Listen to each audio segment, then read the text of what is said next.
Welcome back to McBunker Studios. In this series, we're starting brand new with Behringer X32 Edit, starting right at the beginning. Today, we're going to download the software, we're going to have a first look at it, and we're going to get connected to the mixer. So let's get right into it. Okay, so first things first, you want to go to the Behringer website and go to their Downloads tab.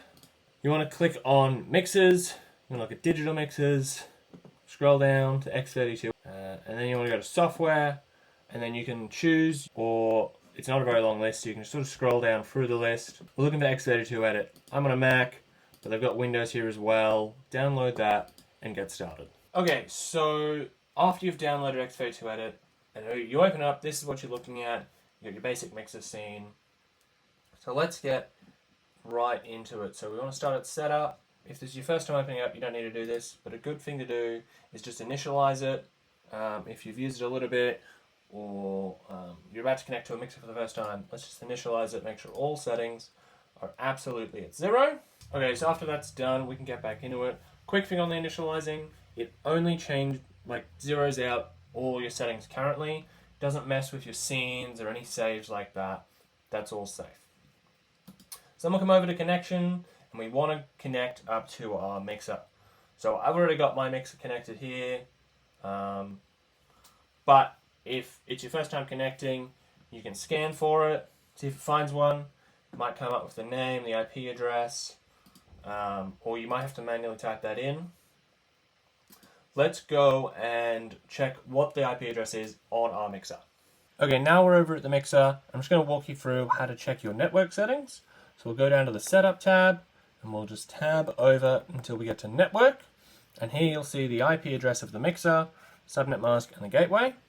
Really the important thing here is the IP address. Now the mixer can do DHCP, or you can do static, where you sort of manually assign the IP address. And you just tap that assign button there. I've got a DHCP on my router. Most routers will. If you're not sure, ask whoever's running your network, or you're probably looking at a DHCP setup.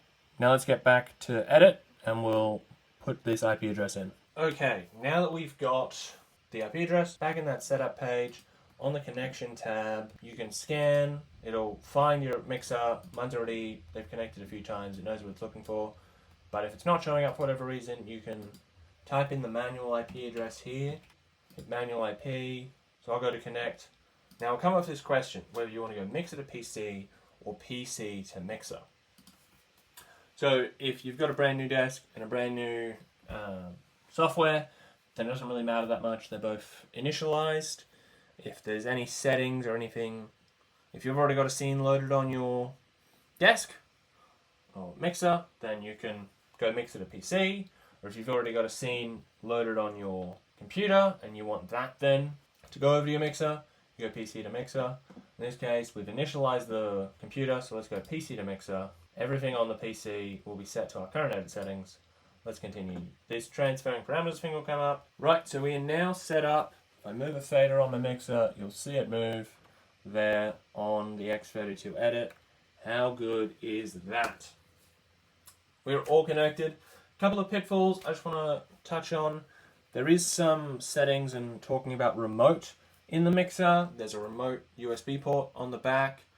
None of that has to do with X32 Edit. That is about a digital audio workstation, a DAW.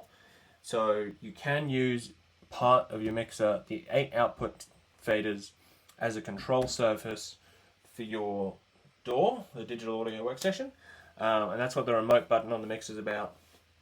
That is completely separate to X32 Edit, and I'm not really going to get into that in this series. If you want more about that, I can do another video on that. But that is about all I have in this video.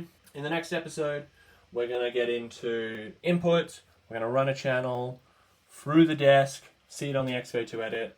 So subscribe to see that. Comment down below if you've got any questions or anything you want to see. And I'll see you in the next video.